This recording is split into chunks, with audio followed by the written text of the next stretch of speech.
guys, welcome to Aparajita Sharma Easy Learning. Today we are going to know circumference of a circle. तो इससे पहले वाले video में हमने पेरीमीटर ऑफ प्लेन शेप पढ़ा था, उसमें सर्कल हमने नहीं पढ़ा था, उसमें ट्रायंगल, रेक्टेंगल और स्क्वायर का पेरीमीटर निकालना पढ़ा था।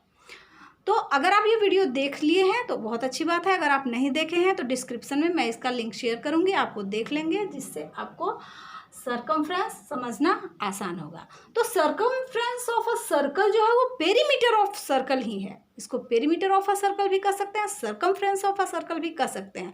पर हम सोचेंगे कि हमने तो पेरीमीटर ऑफ प्लेन शेप में पढ़ा था कि सभी साइड को प्लस कर देते हैं, तो इसमें साइड कहाँ है?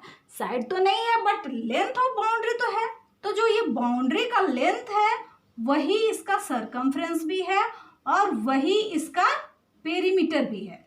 सर्कल का पेरीमीटर जो है वो लेंथ ऑफ बाउंड्री या circumference of a circle same ही है।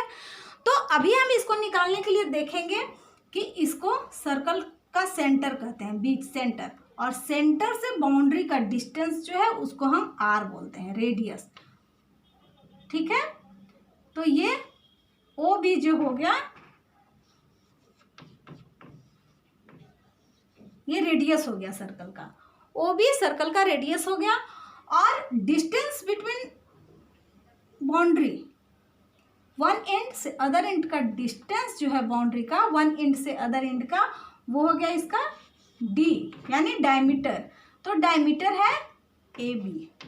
अब जैसा कि यहाँ पे हम देख रहे हैं, रेडियस जो है वो डायमीटर का हाफ है। डायमीटर यहाँ से यहाँ तक है, रेडियस यहाँ से यहाँ तक है, तो रेडियस जो है वो डायमीटर का हाफ है। R is equal to d upon 2, और डायमीटर जो है वो रेडियस का डबल है, 2 इंटू आर या 2r। ठीक है, तो कुछ क्वेश्चंस ऐसे भी होते हैं, रेडियस दिए हुए रहते हैं, डायमीटर निकालने रहते हैं। जैसे रेडियस अगर हमें दिया हुआ है, रेडियस हमें 5 दिया हुआ है और डायमीटर निकालना है, तो रेडियस 5 दिया हुआ है तो diameter is equal to 2r, यानी कि 5 मल्टीप्लाई 2 इज इक्वल टू 10। और अगर डायमीटर दिया हुआ है, अगर यहाँ पे हमें डायमीटर दिया हुआ है 20 और रेडियस निकालना है, तो radius is equal to d upon 2, यानी डायमीटर का हाफ, तो 20 अपॉन 2 यानी कि 10। तो इस तरह से रेडियस और डायमीटर हम निकाल लिए। अब है सर्कमफ्रेंस। सर्कमफ्रेंस कैसे निकालेंगे? तो यहाँ पे एक बात ध्यान देने वाली है कि सर्कमफ्रेंस और डायमीटर का रेशियो हमेशा कांस्टेंट रहता है। सर्कमफ्रेंस यानी ये और डायमीटर यानी ये, इसका रेशियो हमेशा कांस्टेंट रहता है, चाहे वो कितना भी बड़ा सर्कल हो, छोटा सर्कल हो, बड़ा सर्कल हो, कितना भी, कोई सा भी सर्कल हो, उसका सर्कमफ्रेंस और डायमीटर का रेशियो हमेशा कांस्टेंट रहता है। यानी कि सी अपॉन डी जो है वो हमेशा कांस्टेंट रहता है, 22/7, 22/7 या 3.14 नियरली, 3.14 नियरली, इसको हम पाई बोलते हैं और इसको इससे डिनोट करते हैं। ठीक है, ये क्या है? रेशियो है, सर्कमफ्रेंस और डायमीटर का रेशियो है, इसे पाई बोलते हैं, जो कि हमेशा कांस्टेंट रहता है हर सर्कल में। तो इससे हम अब सर्कमफ्रेंस निकालेंगे। कैसे? सर्कमफ्रेंस इज इक्वल टू होता है 2 pi r. Circumference is equal to 2 pi r.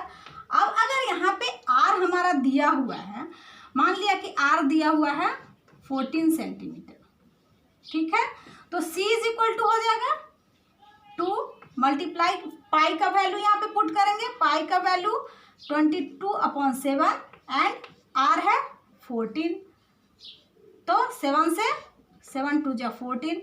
अब यहाँ पे अगर हम 22 2 जा 44, 44 2 जा 88 निकल गया। ये तो आर से निकाल लिए। अब जैसा कि हमें पता है कि डायमीटर जो होता है वो आर का डबल होता है, डायमीटर आर का डबल होता है, इसलिए C is equal to pi D. ये 2 हट जाएगा क्योंकि d is equal to 2r होता है, इसीलिए 2 पाई आर, और d is equal to c is equal to pi d भी हो सकता है, क्योंकि d जो है वो r का डबल ऐसे ही होता है, तो 2r यहाँ पे है, तो 2r is equal to d, यानी कि diameter 2 radius 1 radius 2 radius is equal to 1 diameter, तो c is equal to pi d भी होता है, पाई d। तो अगर यहाँ पे अगर r का वैल्यू 14 है तो d का वैल्यू क्या हो जाएगा, 14 2 जा 28 सेंटीमीटर।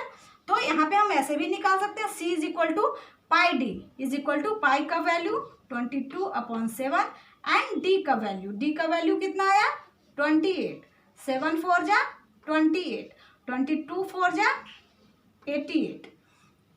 तो यहाँ पे हम देख रहे हैं कि अगर d दिया हुआ है तो हम इस फॉर्मूला से निकाल लेते हैं सरकमफ्रेंस, अगर r दिया हुआ है तो हम इस फॉर्मूला से निकाल सकते हैं सरकमफ्रेंस, बट अगर d दिया हुआ है फिर भी हम इस फॉर्मूला से भी निकाल सकते हैं, d का हाफ करके निकाल सकते हैं इस फॉर्मूला से, ठीक है। और अगर r दिया हुआ है तो भी हम इस फॉर्मूला से निकाल सकते हैं, r का डबल करके इस फॉर्मूला से निकाल सकते हैं। तो मतलब है बस हमें फॉर्मूला समझने का। तो यहाँ पे दोस्तों मुझे पूरा विश्वास है आप लोग फार्मूला समझ गए होंगे और सरकमफ्रेंस कैसे निकालना है वो भी समझ गए होंगे, और सर्कल का रेडियस डायमीटर सारा समझ गए होंगे। तो इसी तरह से इजी वे में हर चीज़ समझने के लिए, मैथमेटिकल प्रॉब्लम समझने के लिए आप मेरा चैनल देखते रहिए, और अगर सब्सक्राइब नहीं किए हैं अभी तक तो सब्सक्राइब कीजिए, लाइक कीजिए और शेयर कीजिए।